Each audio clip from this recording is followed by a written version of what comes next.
있습니다. 몇 주 전에 제가 교회 복사기를, 큰 복사기 있잖아요. 복사기를 기증해 주신 분이 있어서 그 복사기를 이제 엘리베이터에 싣고 이 7층으로 올라오던 중이었습니다. 한 분, 여자분이 함께 타게 되었는데요. 그분은 이제 저희보다 아래층에 다른 층을 누르고 같이 올라오는데, 제가 7층을 누르니까 혹시 7층에 뭐가 들어오냐고 묻더라고요. 뭐가 들어오나요? 이렇게 묻더라고요. 그래서 제가 학원과 교회가 들어옵니다. 이렇게 말씀을 드렸습니다.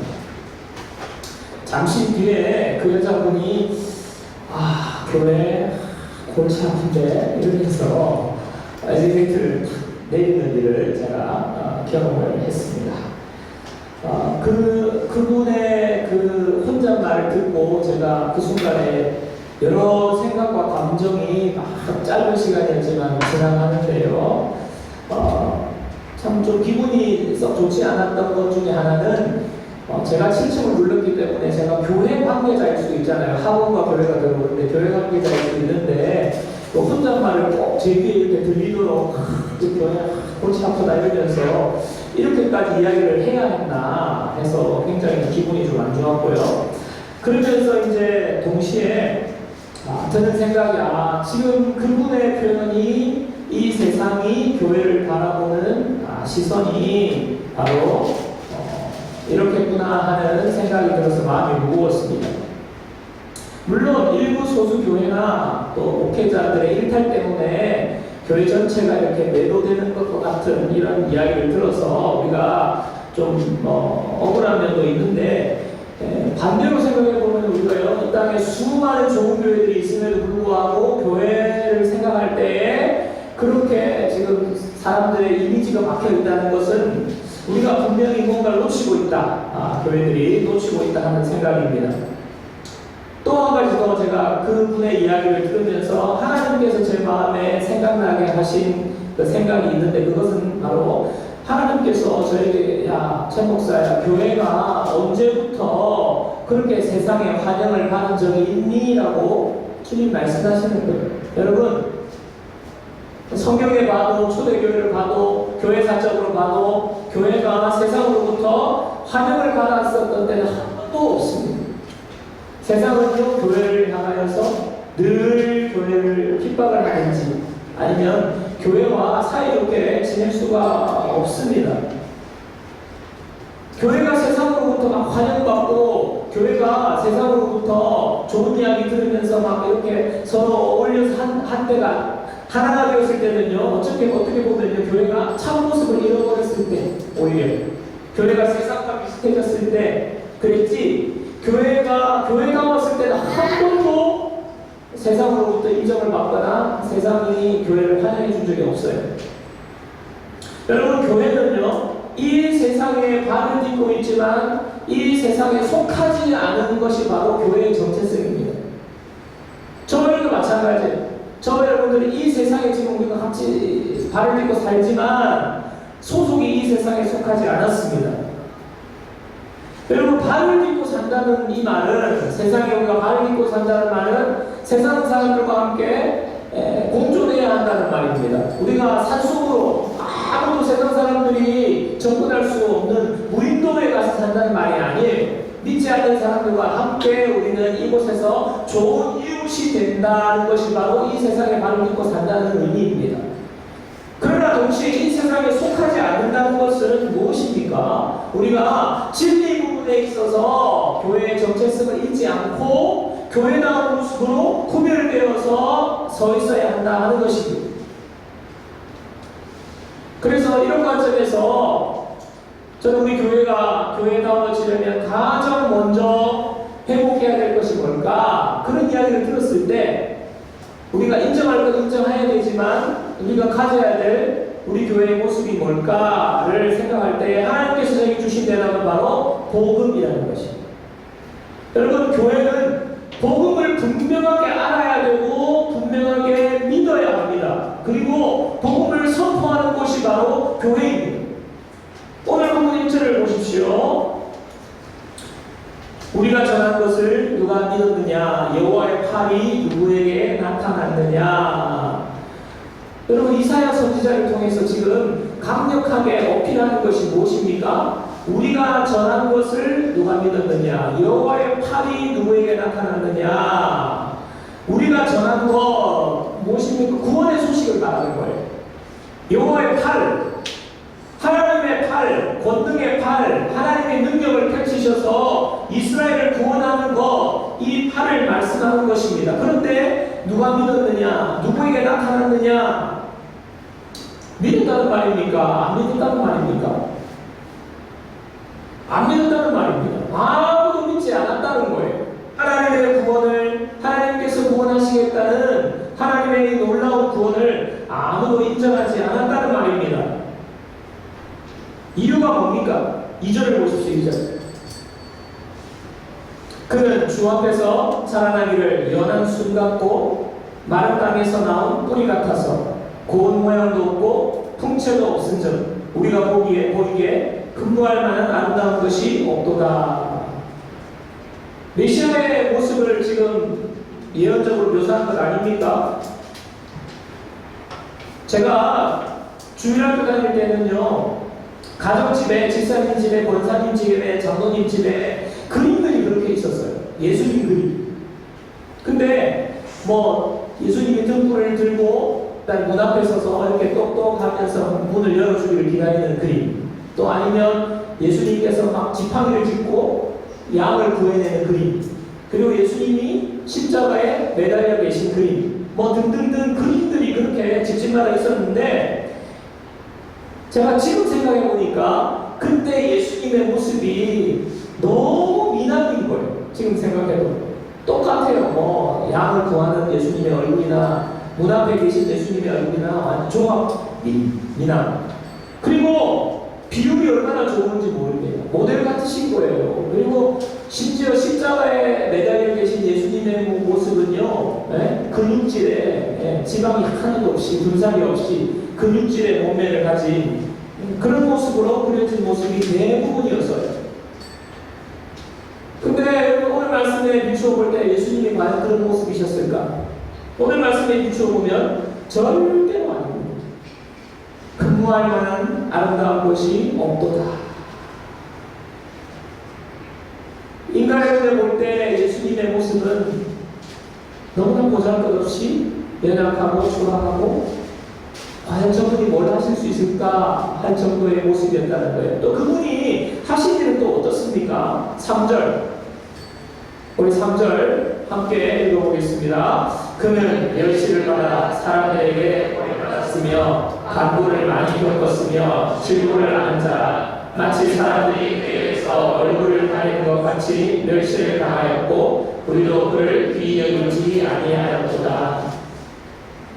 여러분, 예수님의 모습, 또 예수님께서 지금 십자가에서 고난당하시고 죽으신 사건을 묘사한 이 3절의 말씀인데요, 세상 사람들은 이 예수님을 구원자로 믿으려고 하지 않았다 하는 것입니다. 누가 믿었느냐? 누구에게 나타났느냐? 아무도 믿지 않았다는 거예요. 예수님의 모습은, 구원자의 모습은 영웅과 승리자의 모습이 아니기 때문입니다. 이 세상은요, 영웅을 찾고 승리자를 찾아요. 그리고 그 사람이 나타나면 그 사람을 따르려고 합니다. 어떻게 하면 나로 하여금 돈을 많이 벌어서 부자가 되게 해줄 것인가? 어떻게 하면 나를 성공시켜 줄 것인가? 어떻게 하면 자녀 좋은 대학 보내서 좋은 회사 취직하게 할 것인가? 이런 관점에서 구원자를 찾고 있기 때문에 예수님은 너무너무 거리가 멀어 보이는 분인 거예요. 그들은 예수님을 거절하였습니다. 여러분, 우리는 어떻습니까? 우리의 생각도 어떻게 보면 세상 사람들처럼 우리의 생각이 점점 그렇게 나도 모르는 사이에 변하고 있는 것은 아닙니까?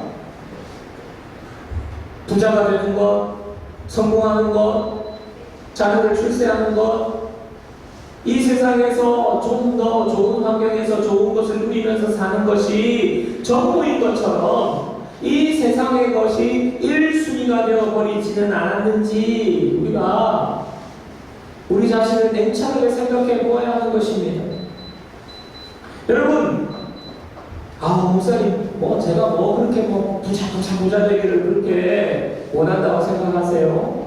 근데 나도 모르는 사이에 변해버렸다는 것을 확인할 수 있는 반증이 있습니다. 그게 뭐냐면, 여러분, 복음에 대해서 얼마나 관심을 갖고 계세요? 내가 날마다 복음을 묵상하고, 복음을 사랑하고, 복음에 합당한 삶을 살려고 발버둥 치면서, 복음에 합당하게 살지 못할 때에 내 가슴을 치면서 내가 기도하면서 하나님을 회개하는지, 여러분, 우리가 복음에 대해서, 십자가에 대해서 그냥 그거 다 아는 거, 예수님 십자가에 돌아가신 거 아니에요? 좀 쌈박한 거 없습니까? 목사님 좀 세련된 거 없어요? 이 세상을 좀 건강하게, 행복하게, 부유하게, 복되게 살아갈 수 있는 그런 좋은 아이디어나 생각이 없냐고 우리가 그렇게 말한다면요, 복음에 대해서 무관심한다면, 복음을 말하지 않는다면 우리가 세상 사람들과 똑같이 변했다는 반증인 거예요. 여러분, 그래서 오늘 이사야 선지자가 누가 믿었느냐, 누구에게 나타났느냐, 사람들이 믿지 않는다는 것입니다. 복음에 대한 무관심을 말하는 것입니다. 그 질문을 던짐과 동시에 오늘 이사야 선지자는요, 복음이 얼마나 우리에게 놀라운 구원을 가져다 주는지, 기쁨을 가져다 주는지 기쁨으로 선포하는 것입니다. 4절 6절을 보시기 바랍니다. 그는 실로 우리의 질고를 지고 우리의 슬픔을 당하였거늘 우리는 생각하기를 그는 징벌을 받아 하나님께 맞으며 고난을 당한다 하노라. 그가 질림은 우리의 허물 때문이요 그가 상함은 우리의 죄악 때문이라. 그가 징계를 받음으로 우리는 평화를 누리고 그가 채찍에 맞음으로 우리는 나음을 받았도다. 우리는 다 양 같아서 그릇 행하여 각기 제 길로 갔거늘 여호와께서는 우리 모두의 죄악을 그에게 담당시키셨도다. 여러분, 우리가 이 고난 주간에 주로 이 말씀을 우리가 묵상하는데요, 무거운 마음으로 묵상할 것이 아닙니다. 그가 징계를 받음으로 우리는 평화를 누립니다. 기쁨으로 선포해야 되는 거예요. 그가 채찍에 맞음으로 우리가 나음을 받았습니다. 감격과 기쁨으로 선포해야 되는 복음인 겁니다. 이 말씀에서 반복하면서 우리가 알려주시기 원하시는 중요한 사실이 있습니다. 계속해서 반복되는 단어가 바로 우리라는 단어예요. 우리. 예수님께서 십자가에 죽으신 십자가 사건은요, 우리의 질고, 우리의 슬픔, 우리의 허울, 우리의 죄악, 우리의 모든 죄를 해결하신 놀라운 구원의 사건이라 하는 것입니다. 로마서 6장 23절에 죄의 삭은 사망이요 하나님의 은사는 그리스도 예수 우리 주 안에 있는 영생이니라. 로마서에서 분명히 이야기하고 있는 것이 바로 죄의 삭은 사망이요, 죄의 값을 치르는 것이 바로 사람들이 죽게 된 것이라는 것입니다. 여러분, 사망이 무엇입니까? 우리의 호흡이 끊어지는 건, 의학적으로 말하면 우리의 호흡이 숨이 멈추는 순간 우리는 사망했다고 사망 선고를 내리는데요, 여러분, 사망이라는 것이 의학적으로만 숨이 끊어지는 것을 말하는 것이 아니라 살면서 인간이 겪는 모든 고통을 다 총망라해서 그것이 바로 사망이라고 말하는 것입니다. 우리가 몸이 아픈 것, 마음이 아픈 것, 그것으로 눈물 흘리는 것, 그것으로 마음의 고통이 계속되는 것, 사람들 관계 속에서 상처받는 것, 또 고난이 계속되는 것, 우리 마음이 불안과 염려로 날마다 불안과 염려가 나를 엄습하는 것, 많은 것을 가지고 저것만 채우면 내가 될 것 같은데 채웠을 때 여전히 허전한 것, 허무한 것, 공허한 마음들, 여러분, 이 모든 우리가 고통을 표현하는 단어들이 너무너무 많은데요. 이 모든 것을 한마디로 우리가 사망의 그 안에 사망 가운데 있다는 것입니다. 이 사망이 어떻게 원인이 뭐라고요? 죄로부터 왔다는 것입니다. 그런데 놀랍게도 이 죄값을 예수 그리스도께서 십자가의 죽으심으로 다 감당하시고 해결해 주신 것입니다. 이 놀라운 사건을 이사야의 입술을 통하여서 지금 선포하고 있는 거예요. 5절을 다시 한번 읽겠습니다.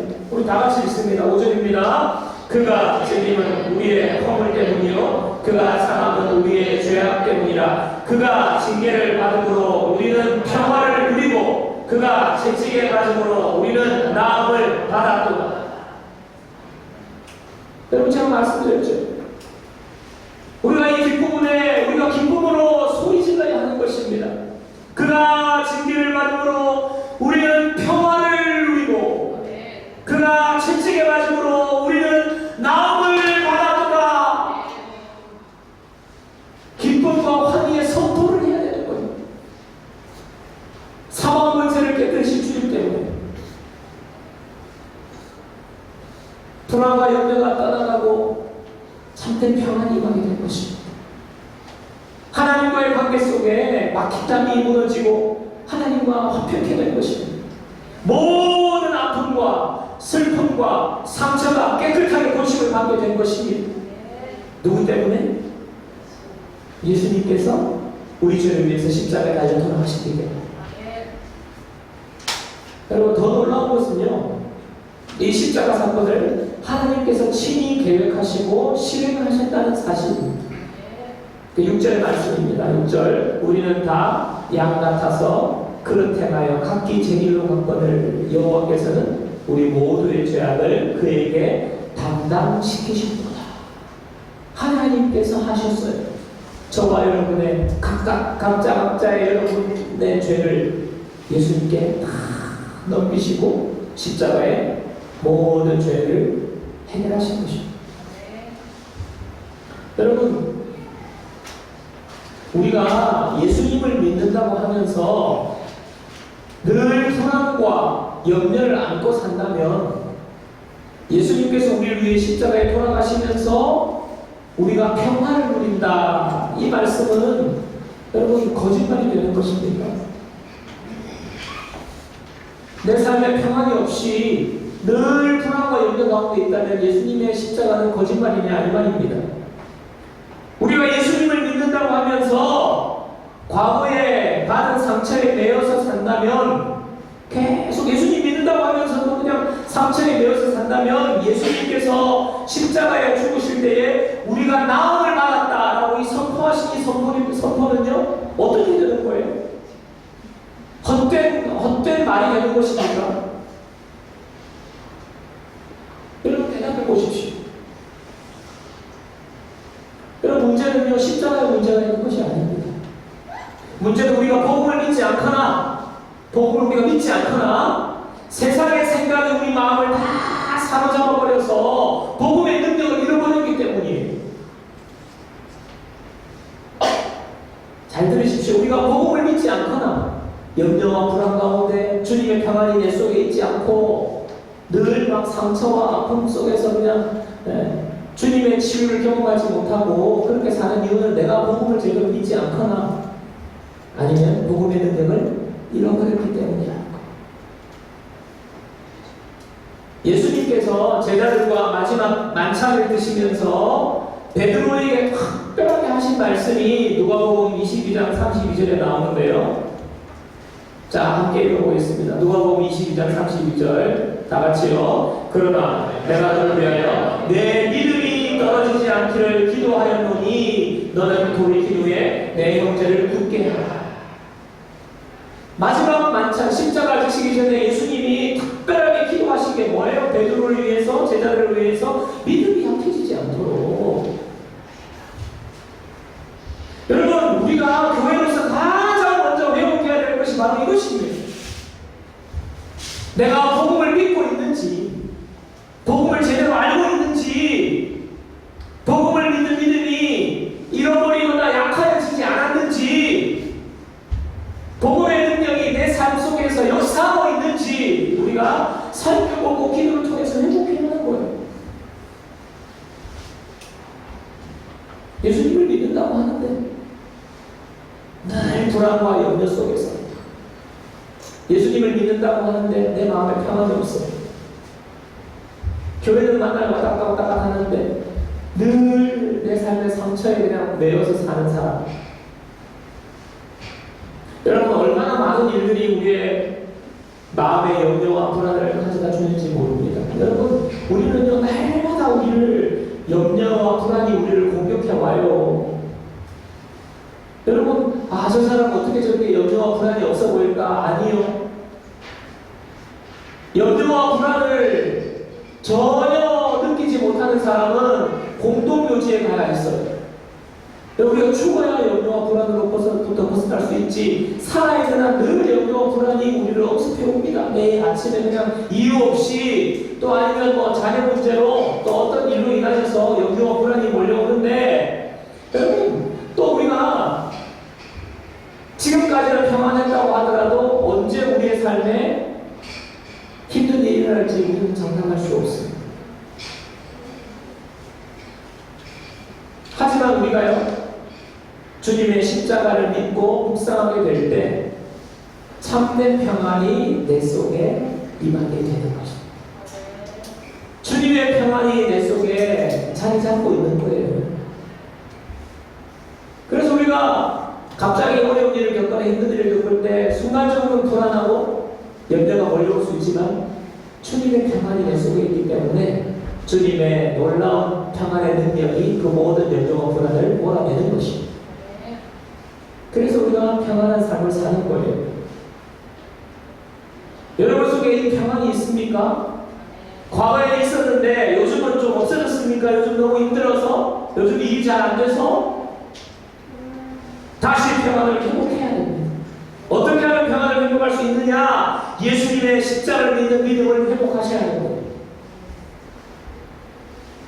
또한 우리가 주님의 십자가를 믿고 의지하게 될 때에 우리에게 치유가 일어납니다. 십자가의 능력, 치유의 능력인 줄로 믿습니다. 살면서 여러분, 상처 없는 사람이 이 세상에 없어요. 우리는 연약하기 때문에, 하나님을 떠난 죄인이기 때문에 조그마한 일이 얼마나 상처를 많이 받는지. 여러분, 보면요, 상처 준 사람은 없이 상처받은 사람만 있어요. 그게 뭔지 아세요? 우리는 그만큼 상처받기 쉬운 사람입니다. 다 상처가 있는데 상처의 노예로 사느냐, 아니면 상처가 치유되고 자유하면서 회복된 자유자로 사느냐, 그 차이가 있을 뿐입니다. 그래서 여러분, 우리가 부모님을 원망하고 나의 가정을 원망하고 누구를 원망하는 것, 그거 중요한 건 아닙니다. 내가 상처의 노예로 되어 있느냐, 아니면 상처로부터 자유한 자유자로 사느냐 하는 건데요. 저는 자라면서 상처가 참 많았다는 것을 제가 치유받고 난 다음에 알게 됐어요. 여러분, 상처에 붙잡혀 사는 사람은 자기가 상처에 붙잡혀 사는지 몰라요. 자기는 그게 정상인 줄 알아요. 그런데 치유된 사람은요, 자기가 상처에 붙잡혀 살았다는 것을 알게 됩니다. 여러분, 치유받고 난 다음에 상처받은 자신의 모습을 깨닫게 되는 거예요.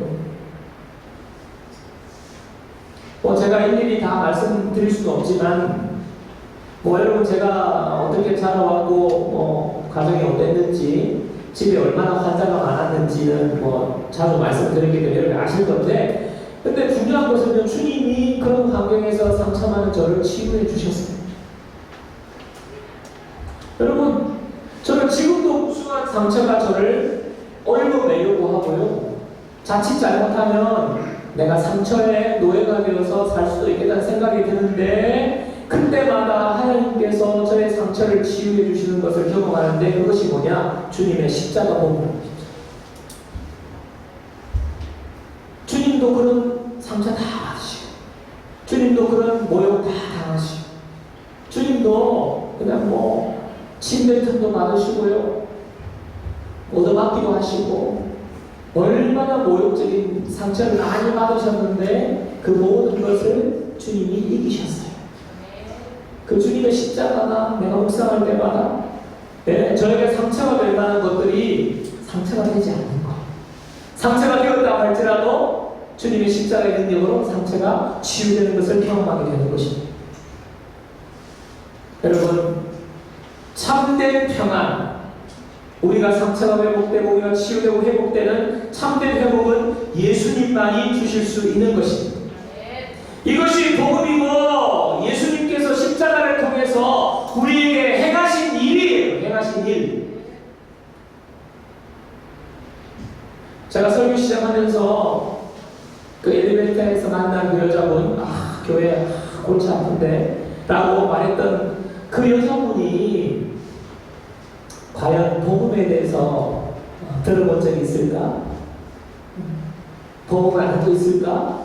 제가 그 생각을 해보니까 여러분, 그 여자분이 복음이 무엇인지를 진정 알았다면 교회 골치 아픈데 그렇게 말하지 않았을 거예요. 여러분, 세상이 바뀌고 세상이 좋아져서 하나님에 대한 관심도 없고 하나님 없이도 잘 사는 것 같아 보여도 인생의 근본적인 문제는 세상이 해결해 주지 못합니다. 예수님의 십자가 복음만이 해결할 수 있는 거예요. 그래서 오늘 저는 말씀을 정리하려고 하는데 여러분에게 도전합니다. 저와 여러분이 먼저 이 복음을 제대로 알고 믿고 분명히 고백하게 되기를 주님의 이름으로 축원합니다. 여러분이 가장 우선순위에 둬야 될 것, 내가 복음을 알고 있는가? 내가 복음을 믿고 있는가? 그리고 복음의 능력이 나에게 나타나고 있는가? 아멘! 고백할 수 있어야 됩니다. 우리가 서로 만날 때마다 주님의 십자가의 복음의 능력이 나에게 나타나서 목사님, 제가 이렇게 평안을 누리고 이렇게 회복되었어요. 서로 나누게 되는 그러니까 복음의 놀라운 간증이 넘쳐나는 우리 공동체가 되기를 주님의 이름으로 축원합니다. 여러분, 내 마음 중심에 예수님의 십자가를 받아들이십시오. 여러분, 마음 깊숙한 곳에 복음을 받아들이셔야 돼요. 그리고 믿음으로 기도하시길 바랍니다. 주님, 내가 복음을 머리로 아는 것이 아니라 누가 물어보면 예수님이 십자가에 돌아가셨어요, 모든 죄를 사함받았어요, 이렇게 주일학교 때부터 그냥 귀로 들어서 배워서 앵무새가 그냥 말을 흉내내듯이 그렇게 말하는 것이 아니라 복음이 나의 삶을 변화시켰습니다. 나는 복음의 사람입니다. 이렇게 복음이 내 속에 살아 역사하시는 놀라운 역사를 고백할 수 있도록 주님, 복음이 내 속에서 역사하기를 원합니다. 주님, 복음을 깊이 알기를 원합니다. 십자가의 능력을 경험하기를 원합니다. 이러한 기도가 저와 여러분들의 기도 제목이 되어야 할 줄로 믿습니다. 그렇게 될 때 여러분, 놀라운 일이 일어날 거예요. 복음의 능력이 우리를 뒤엎고 복음의 능력이 우리 교회에 놀랍게 흘러넘칠 줄 믿습니다. 그래서 우리는요, 복음이 살아있는 공동체가 되어야 하는 거예요. 그리고 마지막으로 우리가 이 복음을 나눌 수 있도록 준비하는 것입니다. 우리가 먼저 복음을 알고 복음으로 충만하고 복음의 능력을 경험해야 복음을 나누어 줄 수 있겠죠. 복음을 날마다 경험하고 복음을 나눠주는 공동체가 되는 것이 우리 교회의 정체성입니다. 이 사실을 꼭 기억하고 우리의 삶에 복음을 회복하는 공동체가 되기를 주님의 이름으로 축원합니다. 예. 앞에 불렀던 찬양 한 번 더 부르고 같이 기도하기를 원합니다.